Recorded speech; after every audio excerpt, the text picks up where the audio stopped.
Matthew Evans, a wealthy man in his late 70s, sat alone in his silver Mercedes, tapping his thumb impatiently against the steering wheel. The air conditioner hummed, barely keeping the Kentucky heat at bay. Retired and wealthy from a life of business and finance, Matthew was used to things working in his favor. But that day he found himself stranded with a flat tire, far from the comforts of his pristine mansion on the outskirts of town. After a few attempts to call for roadside assistance, with no luck, he sighed and resigned himself to the fact that he'd have to wait. Just as he started to feel a tinge of frustration bubbling up, he saw a figure walking toward him down the road. A young boy, maybe 13 or 14, wearing a faded t-shirt and worn-out sneakers, approached with a determined expression. Matthew watched as the boy's eyes narrowed, examining the car before giving Matthew a polite but confident nod. "Got a flat, sir?" the boy asked, his voice steady. Yes, I do," Matthew replied, feeling a strange mix of relief and unease. "I was hoping for a bit of help, but my phone's got no signal out here." The boy gave a little smile. "I can help with that," he said, kneeling beside the tire without hesitation. "My grandpa taught me how to change a tire last summer. Do you have a spare?" Matthew gestured to the trunk, watching as the boy opened it and pulled out the necessary tools. The young boy worked swiftly, his hands moving with a quiet confidence that seemed almost beyond his years. As Matthew stood there, he felt a strange humility creeping in, something he hadn't felt in a long time. He wanted to offer the boy something in return, but the young man hardly looked up, focusing intently on the task at hand. After a few minutes, the boy finished, wiping his hands on his jeans and stepping back. "All done," he said, simply offering a small, satisfied smile. Matthew reached into his wallet and pulled out a few bills, holding them out to the boy. "Here, take this. I really appreciate your help." But the boy took a step back, raising his hand politely.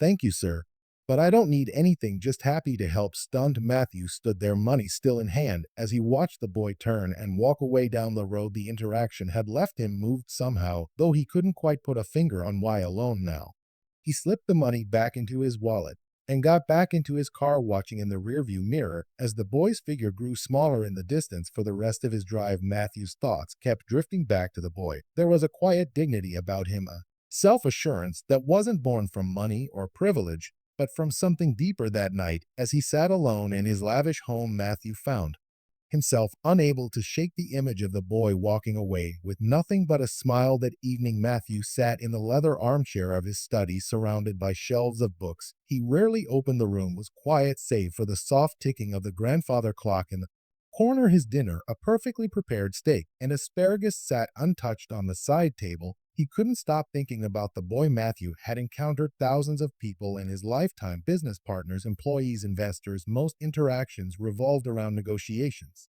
favors, and deals. There was always an exchange of price or an expectation.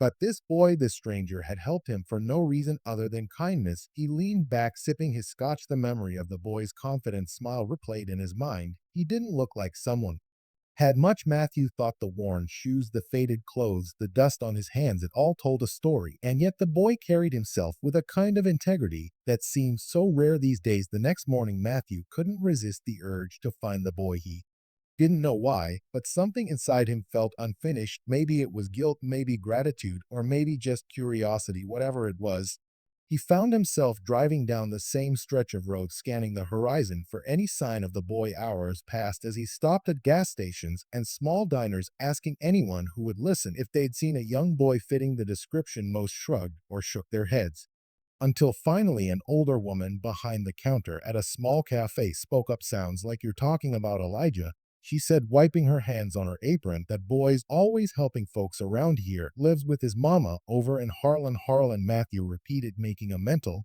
note. "Thank you." The town of Harlan was an hour away, nestled in the foothills of the Appalachians. The drive was scenic, but Matthew barely noticed. His mind was racing with questions. What kind of life did this boy have? What kind of family raised someone like that? When he arrived in Harlem, the streets were quiet, lined with modest homes and small businesses. He asked a few locals about Elijah and was eventually pointed to a small house on the edge of town. The house was worn but tidy, with a front porch that sagged slightly under its own weight. Matthew parked his car and hesitated for a moment, unsure of what he would even say. Taking a deep breath, he knocked on the door. It opened a moment later, revealing a woman in her early 40s. She looked tired, but kind, her eyes sharp and curious as she sized him up. "Can I help you?" she asked. "Good morning," Matthew said, clearing his throat. "I'm sorry to bother you, but I believe I met your son yesterday, Elijah, right? He helped me with a flat tire." Her expression softened instantly. "That sounds like my Elijah," she said with a small smile. "He's always helping folks. I just wanted to thank him properly," Matthew said. "He wouldn't accept anything from me yesterday." She nodded, stepping aside to let him in. "He's out back. You're welcome to wait." Matthew stepped inside, taking in the modest surroundings. The furniture was old but clean, the walls adorned with family photos and a few hand-drawn pictures that looked like they came from a much younger Elijah. It was a far cry from his own home with its pristine surfaces and expensive artwork, yet something about this space felt warmer, more alive. He followed her out to the backyard where Elijah was repairing the fence. The boy looked up surprised to see Matthew. "Hey, Mr. Elijah," said, wiping his hands on his jeans. "What are you doing here?" Matthew smiled, feeling strangely nervous. "I wanted to thank you.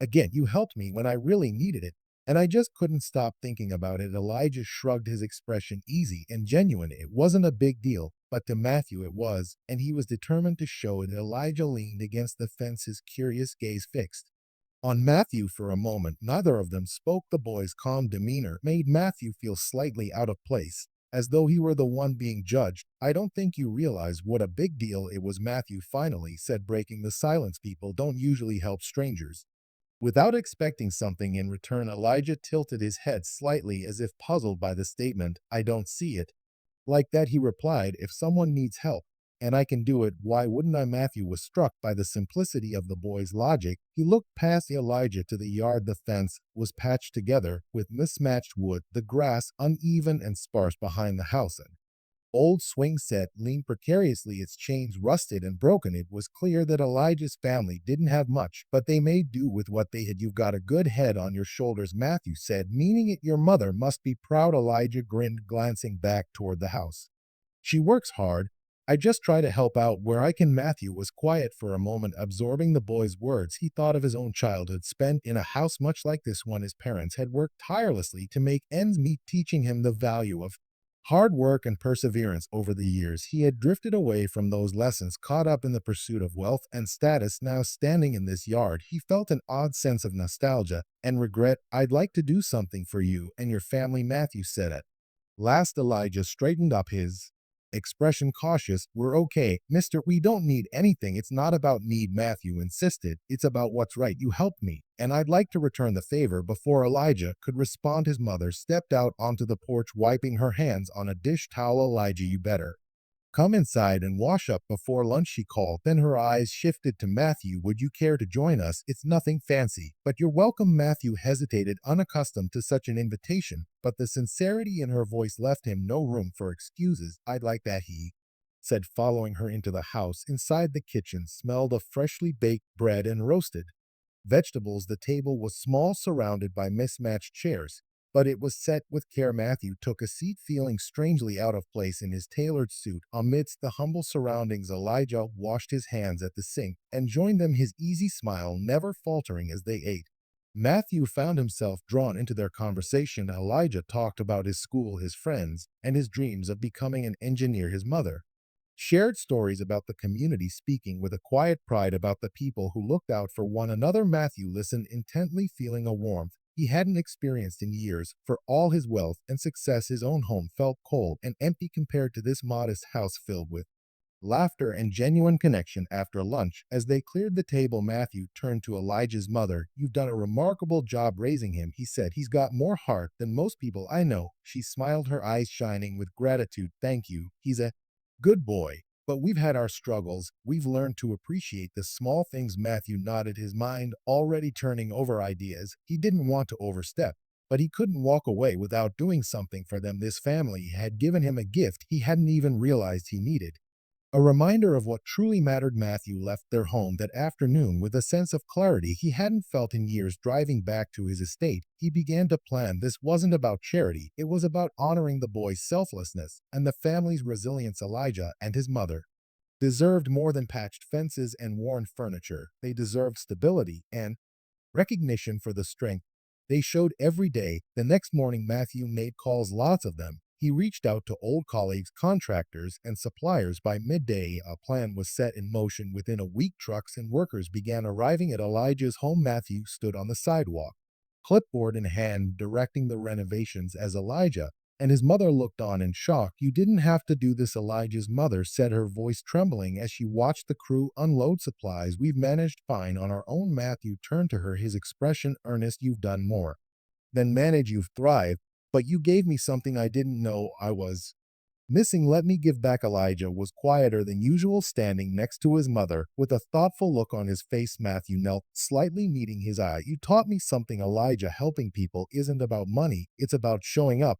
I want to show up for you." Over the next several weeks, the house underwent a transformation. The sagging porch was replaced with sturdy wood, the roof repaired, and the rusty swing set out back was replaced with a new one. Inside, the walls were painted, the floors polished, and the kitchen upgraded with modern appliances. At first, Elijah tried to help with the renovations, carrying planks and sweeping debris, but Matthew insisted he take a break. "Your job," Matthew said with a smile, "is to enjoy being a kid for a little." While still, Elijah couldn't resist sneaking out to watch the crew work, his eyes lighting up with curiosity as he observed them measure, cut, and build. One of workers, a burly man named Joe, noticed his interest and invited him to help measure wood planks. Before long, Elijah was asking questions about tools and construction, his excitement infectious. Matthew watched from a distance, a warm pride swelling in his chest. For the first time in years, he felt like he was doing something meaningful, something beyond himself. The boy's energy reminded him of the ambition he once had before life became a blur of boardrooms and stock portfolios. One evening, as the sun dipped low, the project was nearing its end. The family stood on the porch marveling at the transformation. Elijah's mother turned to Matthew, her voice choked with emotion. "This isn't just a house anymore. It's a home. I don't know how we can ever thank you." Matthew shook his head, his tone soft. "You already have. You reminded me of what life is supposed to be about: family, connection, and purpose. I think I'm the one who should be thanking you." The final day of the renovation project felt like a celebration. Neighbors stopped by to see the changes, offering smiles and small gifts, fresh baked bread, jars of homemade jam, and even a potted plant. Elijah's laughter echoed through the yard as he raced around showing his friends the new swing set and the freshly painted rooms inside. The house, once tired and worn, now radiated life. Matthew stood on the front porch, leaning against the sturdy new railing, watching the scene unfold. He hadn't felt this kind of joy in years, simple, unfiltered joy that came from seeing others thrive. Elijah's mother walked over, a cup of iced tea in her hand. She offered it to him with a smile. "You've done more than fix a house," she said softly. "You've given us hope.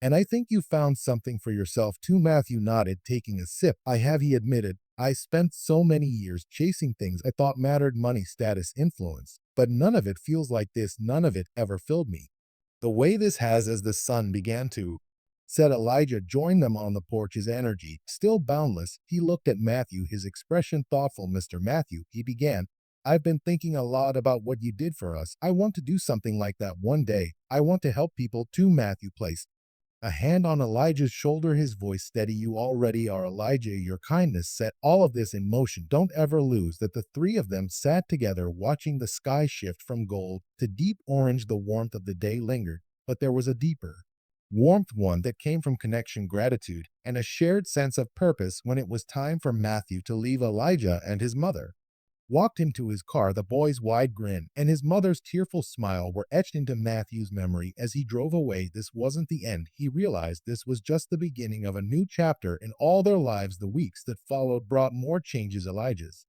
newfound curiosity about construction blossomed into a passion. Matthew arranged for him to spend time shadowing the workers who had helped renovate the house. Elijah soaked up every bit of knowledge, eager to learn. Matthew, in turn, found himself drawn back to Harlan again and again. Each visit felt less like a trip and more like a return home. He no longer felt like an outsider in their lives. He was part of something bigger now. And for the first time in years, he was content. The story ended where it had begun, in a small town with a big heart, where one act of kindness from a young boy reminded an old man of life's greatest lesson: it's not about what you have, but what you give.